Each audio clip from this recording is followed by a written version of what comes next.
And without further ado, please join me in welcoming Sriraam Natarajan and Venkatraman Kumar. Thank you. Good afternoon, guys. Hope you had a great lunch. So, talk titled Beyond On-Premises will be walking you through the techniques and exploitation path for laterally moving from the on-premises Active Directory to the cloud. So, who are we? My colleague Venkatraman goes by the handle Red Wolf. He is also the chapter lead at OASP Chennai, and I am Sriraam, goes by the handle Vato. We are from India. We work as security analyst at Security, a global leader in attack surface management and vulnerable intelligence. We have a couple of certifications like CRTP and CRTE. We love doing red teaming exercises, hack the box pro labs, and CTFs. We are actively researching on Active Directory attacks, adversary simulations, and various other ADR evasion techniques. You can check out our blogs at hackersprint.com. Agenda for this talk would be how and why we need to move into Azure. Then we will talk about the introduction about Azure Active Directory and hybrid identity and authentication methods.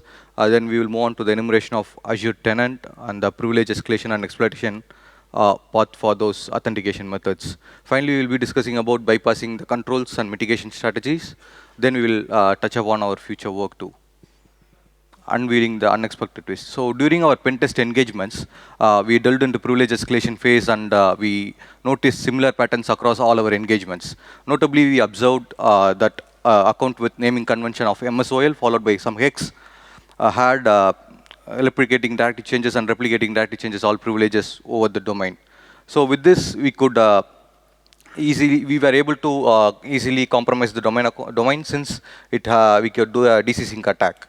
But the outcome turned out to be quite opposite, leading us to an unexpected path. As you can see, the MSOL account had get changes and get changes all privileges over the domain, with which you could do a DC sync attack. And it also had generic write privileges over the domain admin, so you could add yourselves to the domain admins group. This was taken from a real-world engagement. And we dumped the MSOL account's password, and we used that to authenticate. And we are able to dump the NTDS hashes from the domain controller. Why we need to move into cloud? Basically, organizations store lots of juicy information like their financial data, their employees' PII, and lot of data. And so, if you have more data, then it will be more fun. Also, Microsoft provides native support for Azure Active Directory with the on-premises Active Directory, and quite increase in, we could see a quite increase in organizations using Azure AD as a hybrid environment. Also, we could see an exponential growth in attack surface, since if you compromise a single root tenant, you could easily compromise all the domains that are present under that single root tenant. What is Azure Active Directory? It is basically a cloud-based identity and access management service. The differences between on-premises AD and Azure AD is, in on-premises AD, you follow a domain or forest structure, whereas in Azure AD, you follow a tenant. For authentication purposes, you use NTLM and Kerberos authentication on on-premises AD, and Azure AD use OAuth, SAML, and OpenID. In on-premises AD, you have organizational units and GPOs, whereas you don't have those on the Azure AD. For querying the domain, you use LDAP, and on Azure AD, you use APIs. Let's see what is hybrid identity. So Azure Active Directory creates a standard user identity for authentication or authorization purpose to access all the resources that are present on both Active Directory on-premises and cloud. This simply means the user could access cloud and on-premises resource with a single authentication material, eliminating the need for any additional authentication material.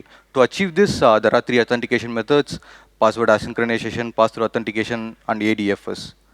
As the name suggests, password asynchronization is used to synchronize the passwords from on-premises AD and the Azure AD. Pass-through authentication, in pass-through authentication, user sign-in is sent over to the on-premises AD for validation, whereas in ADFS, it is based on a third-party entity, which is usually a federated server, and the authentication takes place as a certificate-based authentication mechanism.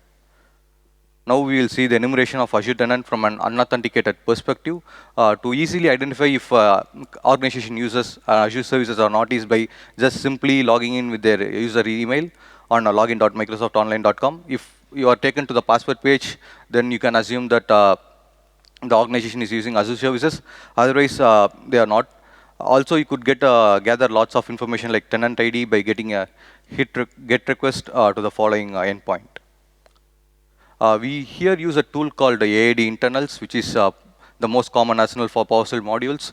It is used for administrating Azure AD and Office 365. You could manually import it to the PowerShell, or you could just install it directly from the NuGet packages. With this tool, we can enumerate lot of information like tenant name, authentication type they are using, the brand name they are using. You could also get all the domains that are present in a single root tenant, so that you can see what are the domains that are associated with the single root tenant. Azure services are specific, are available on specific domains and subdomains. We can enumerate the Azure services used by those organizations by looking for those subdomains. There is a tool called Microburst that can help us in enumerating those subdomains, looking for Azure services. Now let's move on to the authenticated enumeration. So if you have a low-level user of username and password, you can just use that to create a credential blob and a request access token. With this low-level user, you could gain lots of information like sync service configuration. Basically, it tells us where the sync service is running on the on-premises network. You could also gather all the users who are synced with the on-premises network, and the machines that are joined into the Azure, the applications that are registered with the Azure. There is a tool called Azure Hound, similar to that of the Bloodhound, that is used for enumerating the Azure.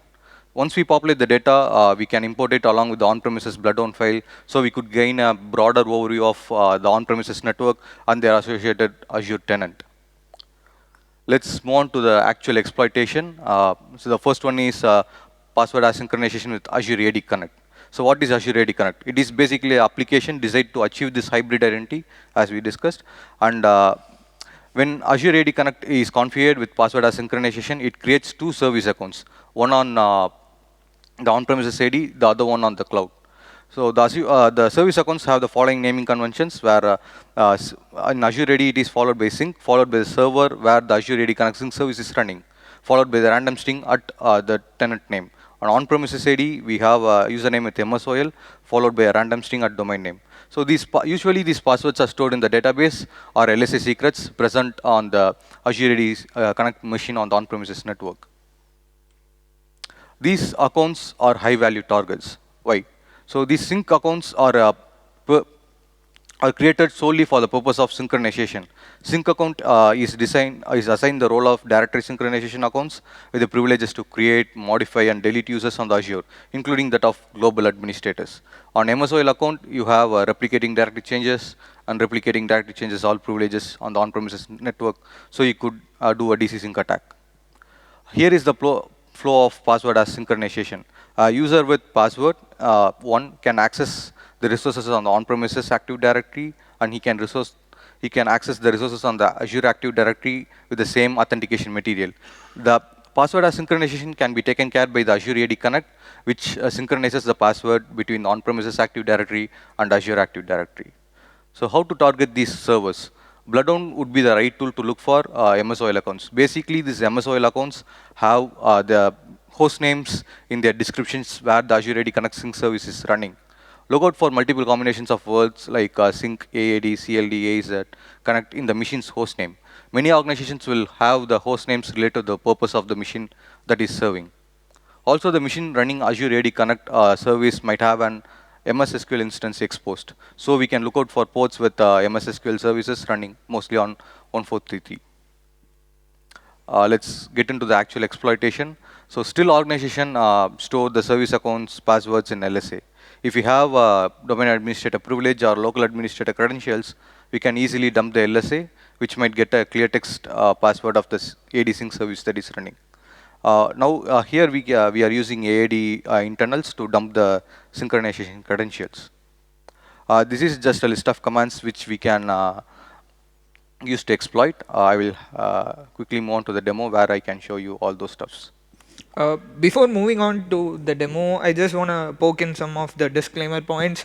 So here we have assumed a scenario wherein you are already compromised the on-premise network and you have the administrator privilege on the domain.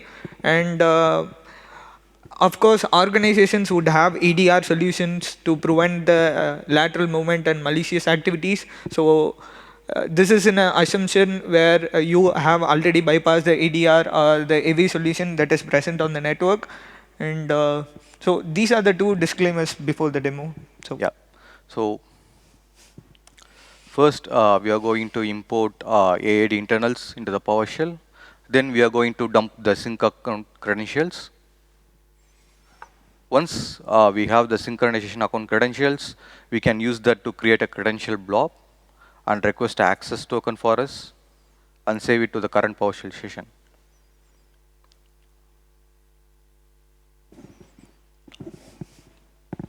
As you can see, we got the access token. Now we have a valid credential, valid authentication material with which you can query the Azure Active Directory. Now we are going to look out for who are all the domain global admins. Our target account would be CSW. For exploiting this, we just need an immutable ID, which is a unique string for every users that are present on the Azure. So for getting that immutable ID, you just need to query the users.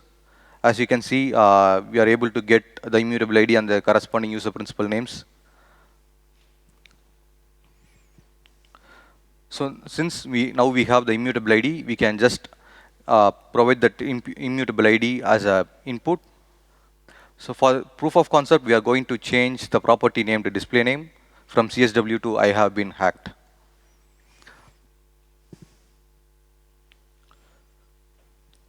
So now you are going to just provide a source anchor, the immutable ID, and the display name what you need to change. Once that is done, you could see the result has been success.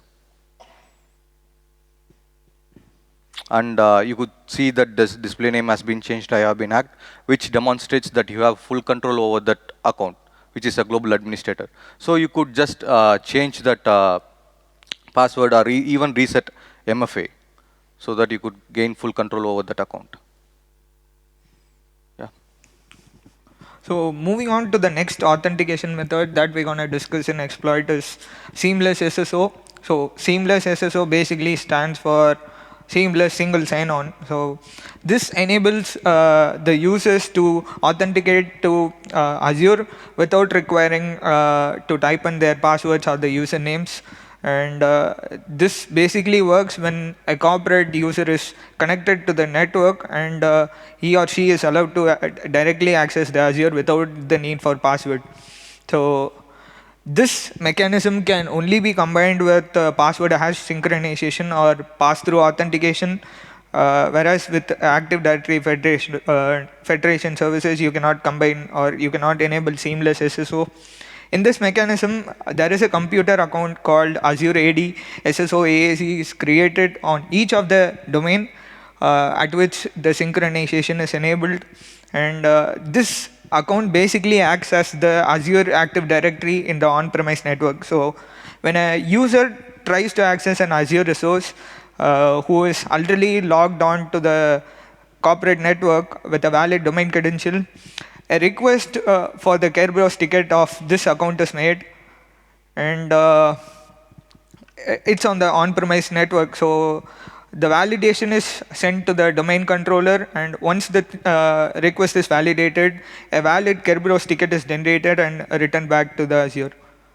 So this is just the protocol flow explaining how the authentication works. So here a user tries to access an Azure resource and he is already signed into the corporate network, and for accessing the Azure there is a request to the Kerberos ticket is made and it is validated in the DC, and post validation the Kerberos ticket is returned back to Azure, allowing the user to access it. So this is just the exploitation commands. As I said earlier, you require the domain administrator privilege. Post that, you can directly dump the NTLM hash of this account, Azure AD SSO AAC, with which you would be able to forge the Kerberos ticket for any of the user. So let's now see the demo that we recorded. So for performing the DC sync attack, I'm using the well-known tool Mimikatz.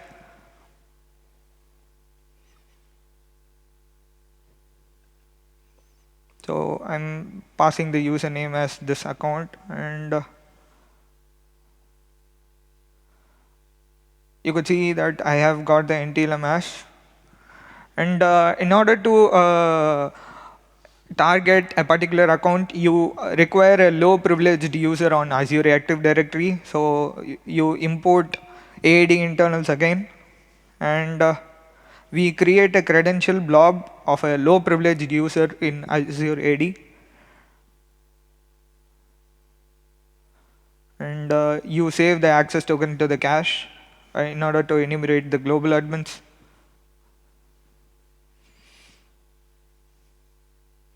So this is the global admin that we're going to target. And you get their immutable ID, user principal name, and the SID which is present on the on-premise network.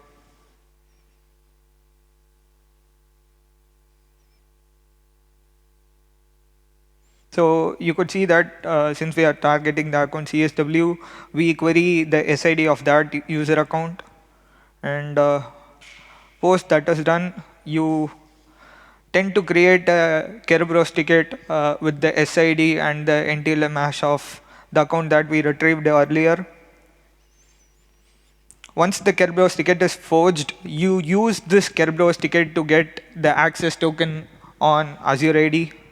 So it's stored in the variable AT, and with which you would be able to query the domain as a global admin. For the POC, again, we're going to modify the display name of a global admin here, which is CSW. So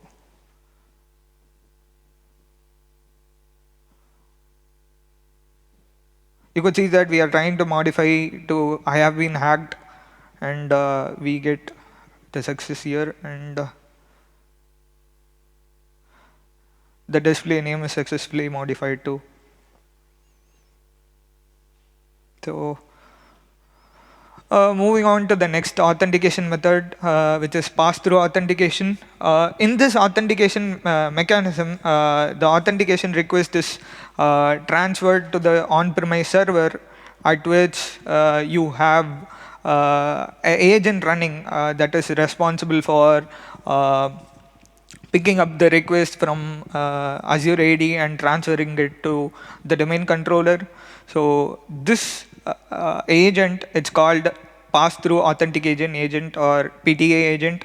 And once the request is picked up, it gets decrypted by using the PTA agent's private key. And the validation is done at the domain controller. Once the authentication request is validated on the domain controller, a valid response is generated and sent back to Azure via this PTA agent. So this is again the authentication flow. Talking about the exploitation part, it's a bit tricky here, since you need to target this PTA agent and its associated process.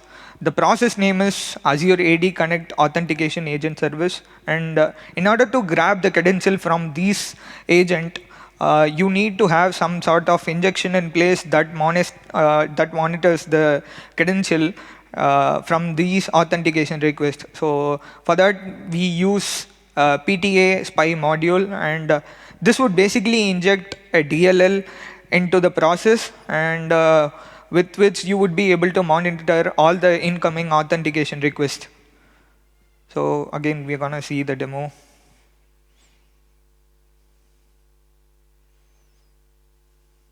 So here we try to install the PTA spy module, which basically injects the DLL into the process, and you could see that we have a success, and injection is successful, and we would be able to grab the credential from this place. So this is very stealthy because the user would not be aware of this injection or the MITM that is in place. Normally, when a user from this tenant accesses a resource, he just enters the username and the password.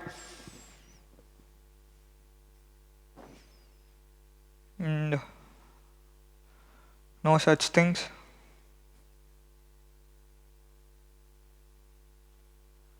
And here the user simply accesses the Azure resource, whereas in the backend you have the credential being sniffed and you would be able to view it with this command.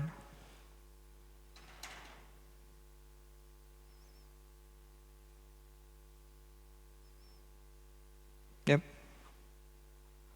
So talking about the last authentication mechanism that we're gonna see and exploit is ADFS. So here the authentication is based out on a trust between the on-premise ADFS server and Azure Active Directory.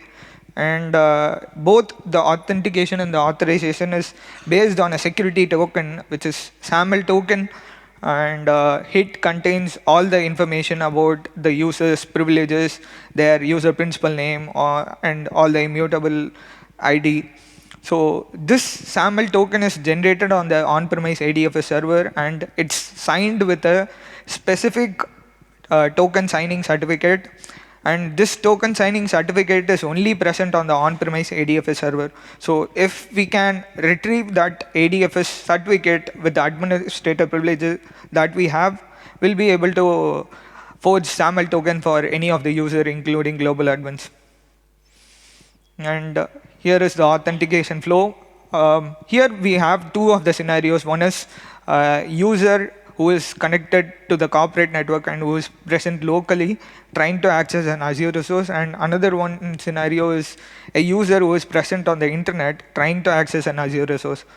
So in the first case, when a user tries to access the Azure resource, he or she is redirected to the on-premise ADFS server. And once the valid set of credentials are entered, a SAML token is created, and the user is redirected to the Azure resource along with this SAML token. Whereas in the second scenario, the user is redirected to a web application proxy that is exposed to the internet, and it's of course connected to the on-premise ADFS server. And here also, once the credentials are entered, it's validated and a SAML token is generated, and it's sent back to Azure. The user is redirected to the Azure resource along with the SAML token. Again, as I said earlier, in terms of the exploitation, hoping that you have already compromised the network or at least the ADFS server. With that privilege, you will be able to dump the token signing certificate that is responsible for creating the SAML token. So again, we'll be using AAD internals here, and we have also prepared a tool that remotely dumps this AADFS certificate. So let's now jump onto the demo.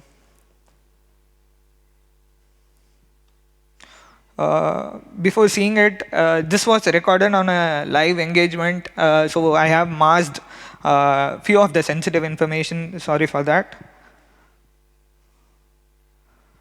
So you could see that we are running as the administrator in one of the ADFS server, and we use this command to export the ADFS certificates, and that is also successful. Once it's done, we identify the identity provider of this ADFS server,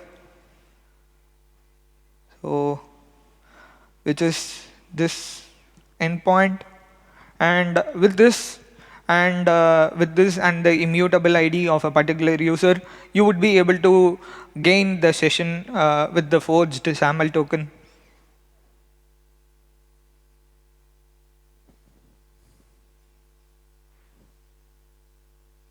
So in order to enumerate the global admins, we log on with a low privileged user on the Azure Active Directory.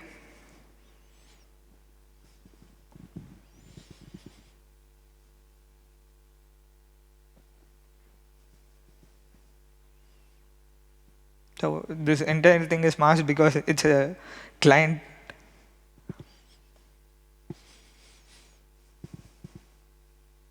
So we identify the list of global admins, and we wanted to target one of the IT admins.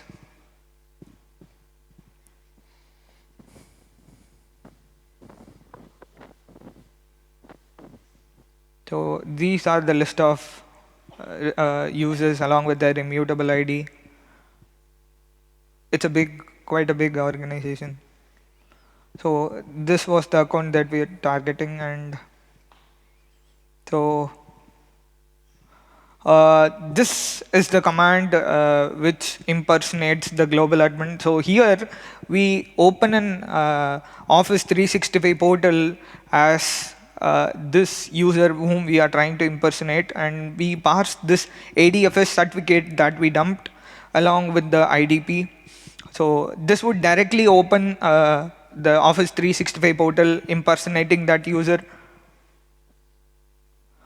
So you could see that it's opened on an incognito mode on Edge.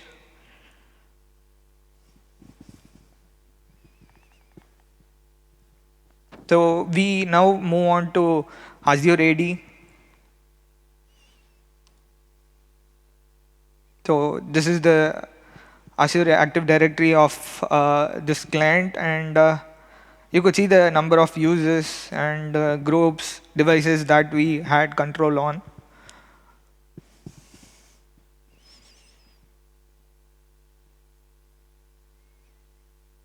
So we went on to create a global admin on this tenant, and we identified that this root tenant had few more subdomains in it. So post compromising or getting the global administrator, we were also able to laterally move into other networks.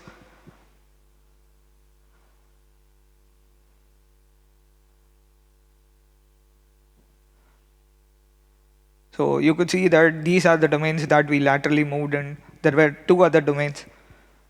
So we also said we have a remote tool. Let me show you that demo.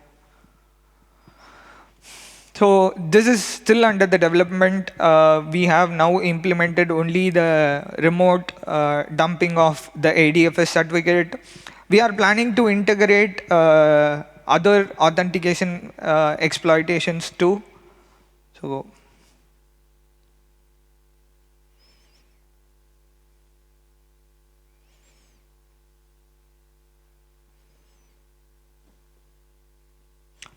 so this target is basically the ADFS server, and this is the administrator credential.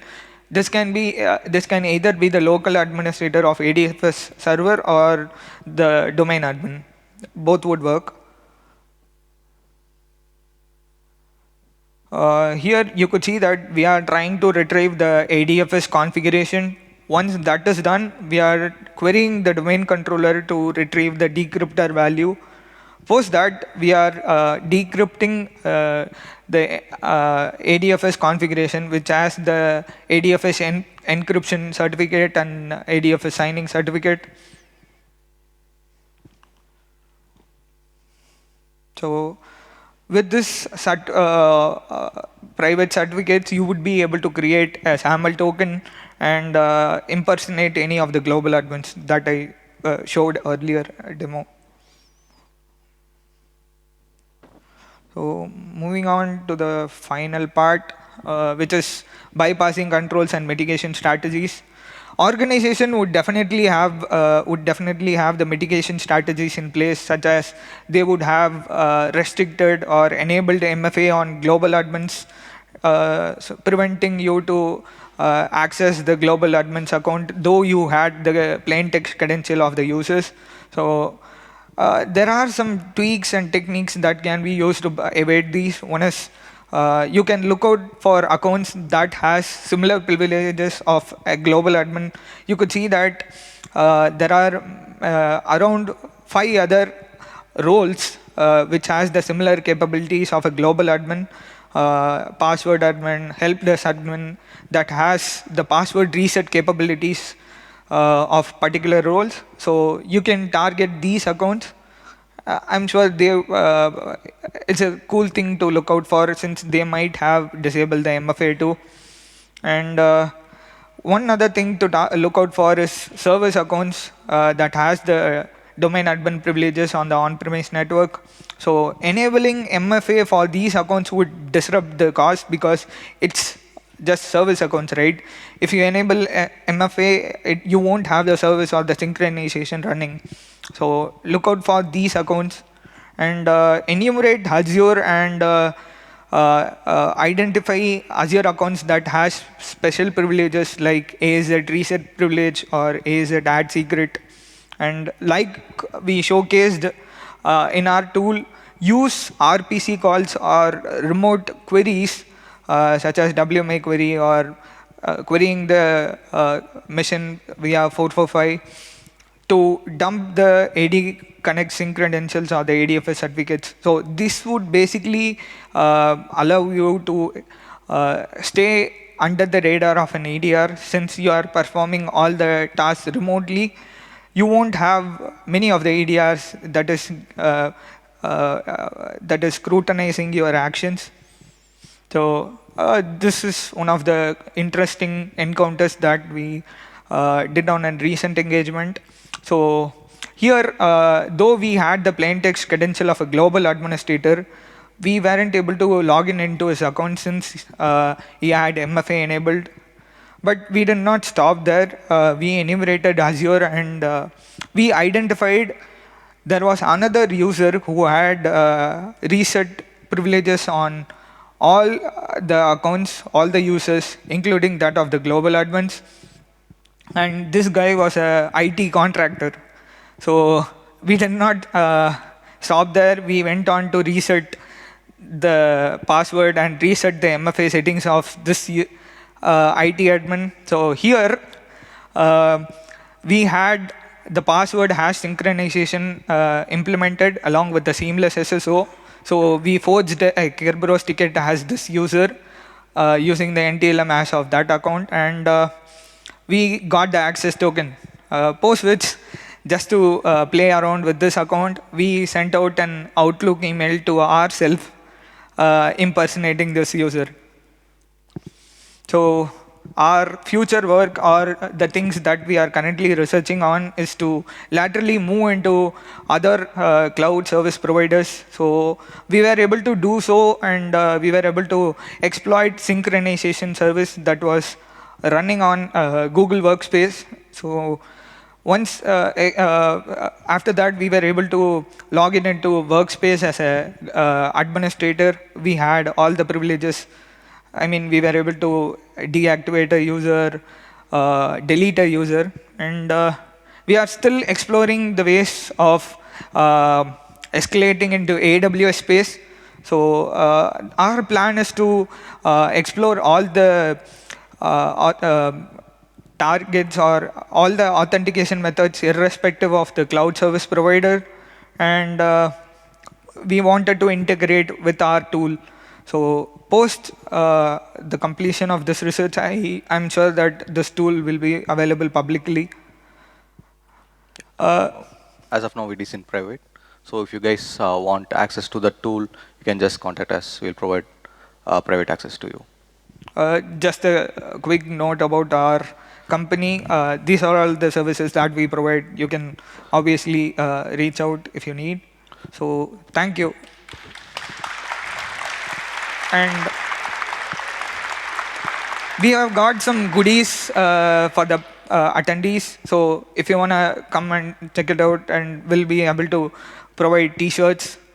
So do check out with us. Yeah, if you have any questions,